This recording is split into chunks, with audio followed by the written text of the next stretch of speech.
Sorry I kept you waiting forever and a day, but now we're out here together with nothing standing in our way. Can you feel the attraction? Feel the attraction. Can you feel it between us? This energy's inside us like electricity. Feel the love running through like electricity. Feel the love running through. Halo, apa kabar semuanya? Kembali lagi bersama saya Laksana Bodi Prasetyo. Di video kali ini saya akan membahas motor bebek paling kencang dengan tampilan yang sangat sporty juga, yaitu Honda Supra GTR 150 terbaru 2021. Jadi kawan-kawan, untuk saat ini Honda Supra GTR 150 menjadi bebek yang paling kencang tentunya yang ada di Indonesia dan khususnya pasar motor Jepang. Nah, di sini saya tidak membahas motor Ayago atau motor sport. Biasanya nanti ada yang membandingkan Supra GTR ini dengan Satria FU, kemudian Sonic, itu sudah beda konsep karena mereka konsepnya Ayago. Sedangkan Supra GTR dia konsepnya masuk ke bebek atau moped. Sedangkan untuk motor bebek yang ada di Indonesia itu terdapat beberapa macam, contohnya Honda Revo, Supra X, Supra GTR, dari Yamaha ada Vega Force, Jupiter Z1 dan MX King. Jadi di sini saya membahas seputar motor bebek kawan-kawan. Jika kita membandingkan dengan kompetitor terdekatnya yaitu Yamaha MX King, si Supra GTR ini lebih unggul kawan-kawan di sektor mesinnya karena mempunyai power di 16 PS, sedangkan Yamaha MX King hanya di 15,5 PS. Jadi kurang lebih selisih sekitar 1 PS-an. Kemudian dari segi mesinnya, untuk jenisnya juga sudah berbeda. Untuk Supra GTR menggunakan mesin DOHC berpendingin cairan, mempunyai 6 percepatan atau 6 perpindahan gear. Sedangkan MX King dia menggunakan mesin SOHC, walaupun sama-sama 150 cc, si MX King hanya terdapat 5 perpindahan gear kawan-kawan. Nah itu dia. Jadi GTR punya 6 perpindahan gear, sedangkan MX King hanya 5 perpindahan gear. Dari segi power tentunya sudah berbeda ya.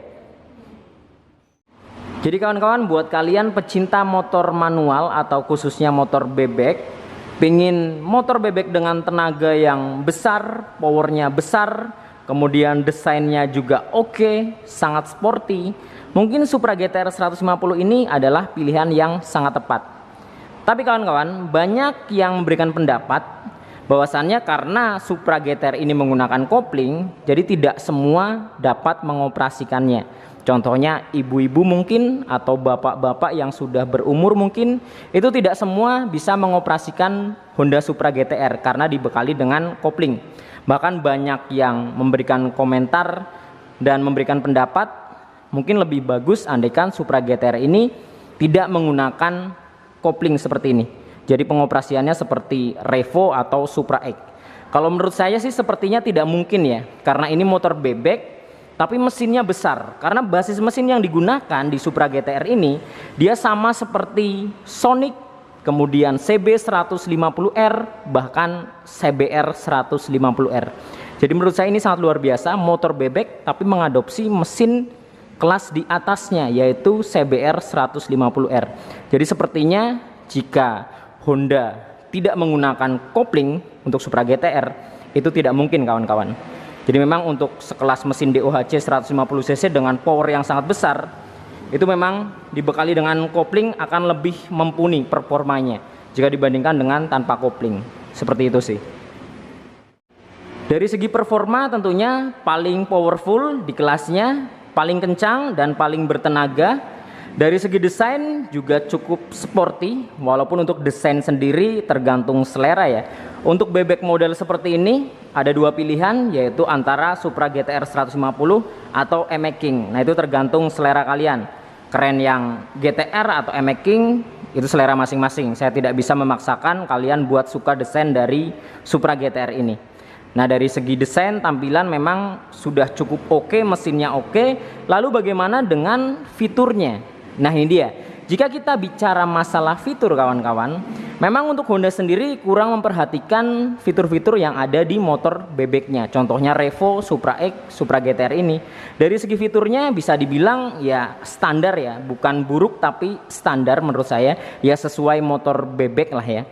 Contohnya di bagian speedometer, walaupun ini motor bebek, sudah full digital kawan-kawan. Ini menurut saya cukup luar biasa ya. Di bagian speedometer sudah full digital, hanya saja memang digitalnya ini polosan. Jika kalian membandingkan speedometer Supra GTR ini dengan Vario, PCX dan EDV, tentunya dari segi fitur jauh walaupun ini digital. Jadi yang dimaksud dengan polosan di sini, speedometernya ya hanya menampilkan speedometer digital tapi nggak bisa diatur kawan-kawan untuk menunya. Seperti indikator jam, kemudian trip A, trip B itu nggak ada di Supra GTR. Jadi biasanya kalau kita ngelihat speedometer digital itu ada 2 tombol ya yang berfungsi untuk mengatur beberapa menu yang ada di speedometernya. Sedangkan GTR ini digital tapi nggak ada tombol-tombolnya. Jadi memang hanya sekedar digital polos. Itu sih. Jadi memang plus minusnya ini motor bebek sudah dilengkapi dengan speedometer full digital. Minusnya speedometernya ini nggak bisa disetel kawan-kawan. Sayang sekali ya. Kemudian dari segi keamanan, nah seperti yang kita tahu untuk motor-motor Matic-nya Honda bahkan di kelas bawahnya seperti Scoopy itu sudah dibekali dengan keyless. Ya walaupun ada yang versi non keyless, setidaknya sudah dibekali dengan remote yang di remote-nya terdapat fitur alarm maupun answer back. Tapi sayangnya motor bebek seperti Supra GTR ini dari segi keamanan kurang diperhatikan. Dia masih menggunakan kunci kontak manual, belum smart key, dan belum terdapat fitur alarm maupun answer back. Bahkan untuk fitur seperti seat opener yang bisa dibilang itu adalah fitur yang sangat sepele ya, itu juga belum tersedia di Supra GTR.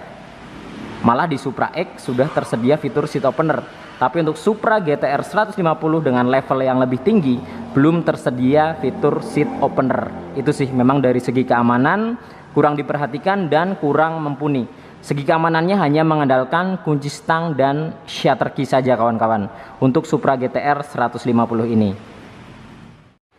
Kemudian di bagian titik pencahayaan, nah ini menurut saya sudah cukup mumpuni untuk sekelas motor bebek ya 150 cc karena Supra GTR ini sudah dibekali dengan headlamp LED. Nah yang membuat tampilannya lebih mewah lagi di bagian reflektornya ini agak sedikit lebih gelap atau semu kawan-kawan. Jadi memberikan kesan yang garang dan mewah tentunya. Jadi batoknya dia hitam, di bagian headlampnya ini kehitam-hitaman. Jadi warnanya bukan chrome yang menyala ya. Reflektornya agak sedikit semu. Itu yang luar biasa menurut saya. Ya walaupun di bagian sennya dan lampu kota atau lampu senjanya ini masih bohlam biasa. Jadi hanya headlampnya saja yang LED. Tidak hanya itu di bagian stop lamp dan sen belakangnya juga masih bohlam biasa. Nah ini dia. Di bagian stop lampnya masih bohlam biasa dibalut dengan mika berwarna merah. Di bagian sennya ini juga masih menggunakan sen yang model jadul ya. Ini model CB150R yang pertama kali keluar kawan-kawan. Yang masih menggunakan bohlam warna kuning. Untuk tampilannya seperti ini. Jadi memang dari segi pencahayaan menurut saya sudah cukup untuk sekelas motor bebek 150 cc. Di bagian headlampnya sudah LED ya walaupun di bagian sen dan stop lampnya masih bohlam biasa. Kemudian jika kita melihat di bagian kaki-kakinya ini menurut saya juga cukup mumpuni untuk sekelas motor bebek 150 cc. Di bagian suspensinya walaupun masih menggunakan teleskopik kita bisa melihat di sini untuk bagian asoknya ini sangat besar kawan-kawan hingga ke bagian tabungnya. Jika kita membandingkan dengan Ayago seperti Sonic atau Satria, si Supra GTR ini di bagian suspensi depannya tentunya lebih mumpuni karena diameter soknya ini lebih besar. Kemudian di bagian bannya juga nggak kalah luar biasa, walaupun ini motor bebek sudah dibekali dengan ban yang ukurannya cukup gambot ya. Dengan ukuran ban depan 90/80 ring 17, di bagian velgnya sudah menggunakan velg racing dengan tampilan yang modern. Jadi berbentuk V di bagian velgnya.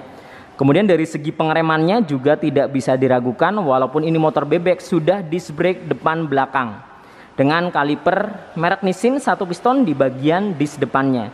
Hanya saja memang di bagian disknya belum menggunakan tipe wave.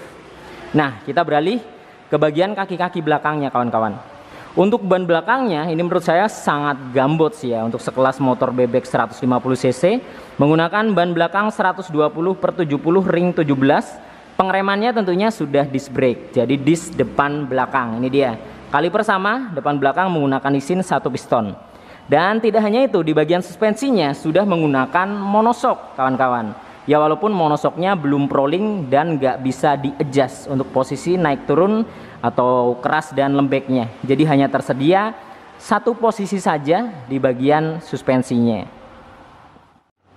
Untuk posisi ridingnya memang bisa dibilang jika kalian melakukan perjalanan jauh menggunakan Supra GTR ini pasti gampang pegel karena posisi ridingnya dia agak sedikit lebih nunduk jika dibandingkan dengan bebek-bebek pada umumnya seperti Revo, Supra X, Jupiter Z1 atau Vega Force. Nah, si Supra GTR ini dia konsepnya seperti MX King. Jadi posisinya agak sedikit nunduk ya di bagian depannya, joknya dia turun. Nah, ini dia, di bagian atasnya dia naik. Jadi buat perjalanan jauh tentunya mungkin akan lebih pegel sih ya jika dibandingkan dengan Supra X atau Revo. Itu sih. Kemudian kawan-kawan, dari jenis warnanya.